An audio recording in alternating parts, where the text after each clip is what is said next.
আমার স্বামী একজন প্রবাসী। যেদিন আমার বাচ্চা হলো সেদিন আমার স্বামী আমাকে ফোন দিয়ে জানিয়ে দিল সে আমাকে ডিভোর্স দিবে। সে আমার সাথে আর সংসার করতে চাচ্ছে না। এই বাচ্চা নাকি তার না। তার সাথে আমার সংসার হয়েছে মাত্র ১ মাস। আমার সাথে বিয়ে হওয়ার ১ মাসের পরেই সে বাইরে চলে গেছে। সে যাওয়ার ২ মাস পর আমি জানতে পারি আমার বাচ্চা কনসেপ্ট করছে। যেই আমার বাচ্চা কনসেপ্ট করছে এই আমার শাশুড়ি আর ননদ তারা শুনে অবাক হয়ে গেছে যে কীভাবে সম্ভব? তার ছেলে তো বাইরে থাকে। আমার কীভাবে বাচ্চা কনসেপ্ট করলো? তো আমার স্বামীকে ব্যাপারটা খুলে বলার পর আমার স্বামী প্রথম অবস্থায় বিশ্বাস করছে। বেশ কিছুদিন যাওয়ার পরে সে তার মা বোনের কথায় আমাকে অবিশ্বাস করতে শুরু করলো। যখন আমি জানতে পারলাম আমার বাচ্চা হবে তখন বাচ্চার বয়স ছিল প্রায় ২.৫ মাস। আমার শাশুড়ি আর ননদ আমাকে আমার বাবার বাড়ি দিয়ে আসছিল। আমার বাবাকে বলে আসতো তাদের ছেলের সাথে নাকি আমাকে ডিভোর্স দেওয়া হবে। এই সন্তান নাকি তার ছেলের না, এই সন্তান নাকি অন্য কারো। আমার বাবা মা তাদের আমার বাবা মা তাদেরকে কিছুই বলল না। কারণ আমার বাবা মা আমাকে খুব ভালোভাবেই চেনে। আমার প্রেগন্যান্সি চলাকালীন সময়টায় আমি খুব বেশি অসুস্থ ছিলাম। একে তো শারীরিক অসুস্থতা, দ্বিতীয়ত মানসিক অসুস্থতা। আমার স্বামীকে যখন আমি ফোন দিতাম সে কিছুতেই ফোন তুলতো না। সে আমার সাথে কোনো যোগাযোগ রাখেনি। মাঝে, মাঝে ২-১ বার ফোনটা রিসিভ করলেও আমাকে নানা রকমের কথা শোনাতো। এটা ওটা বলতো। আমার সাথে সে সংসার করতে চায় না এটা বলতো। সে আমাকে সবসময় বলতো সন্তান জন্ম হওয়ার পরেই সে আমাকে ডিভোর্স দিয়ে দেবে। তা আমার স্বামী যে খবরটা পেয়েছে আমার সন্তান হয়েছে, সেই আমার স্বামী আমাকে ফোন দিয়ে বলে দিল সে আমার সাথে সংসার করবে না। সে খুব তাড়াতাড়ি আমাকে ডিভোর্স লেটার পাঠিয়ে দেবে।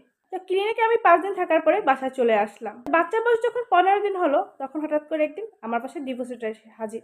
তো আমি ডিভোর্স লেটারে কোনো সই করলাম না। আমি সই করবও না। কারণ আমি জানি এই সন্তান হচ্ছে আমার স্বামীর। সে যেটাই বলুক না কেন সেটা তার মা বোন তাকে বুঝাইছে সেটা সে বলছে। আমি চিন্তা করলাম আমার স্বামী দেশে আসার পরে তার সাথে আমি যোগাযোগ করব। তা ভেবে তাকে আমি আর ডিভোর্স দিলাম না। আমার সন্তানের বয়স যখন ১.৫ বছর হয়ে গেল, আমি সত্যি শুনতে পেলাম আমার স্বামী দেশে এসেছে। তা আমি আমার স্বামীর এক বন্ধুর মাধ্যমে তার সাথে আমি যোগাযোগ করলাম। আমার সন্তানের চেহারা হুবহুব তার বাবার মতন হয়েছে। মানে আমার হাসব্যান্ডের মতন হয়েছে। আমার স্বামী আমার কোলে আমার সন্তানকে দেখার পরেই সে কোলে নিল। সে আমাকে তখনই বলল, "এই সন্তান তো আমার। এই সন্তান তো সম্পূর্ণ দেখতে আমার মতো।" আমি আমার স্বামীকে বললাম, "জি, এই সন্তান আপনার। কিন্তু আপনি আমার সাথে কোনো যোগাযোগ রাখেননি। আপনি আমাকে ভুল বুঝিয়ে ডিভোর্স লেটার পাঠিয়েছেন। আপনি আমাকে ডিভোর্স দিতে চেয়েছেন। আমি আপনাকে ডিভোর্স দিব না। আমি আপনার সঙ্গেই থাকব। যেহেতু এই সন্তান আপনার, এই সন্তানের একটা ভবিষ্যৎ আছে। এই সন্তানের বাবা-মা দুজনেরই প্রয়োজন আছে।" আমার স্বামী তখন আমাকে বলল, "অবশ্যই আমি তোমার সঙ্গেই থাকব।" আমার শাশুড়ি আমাকে কিছুতেই মেনে নিবে না।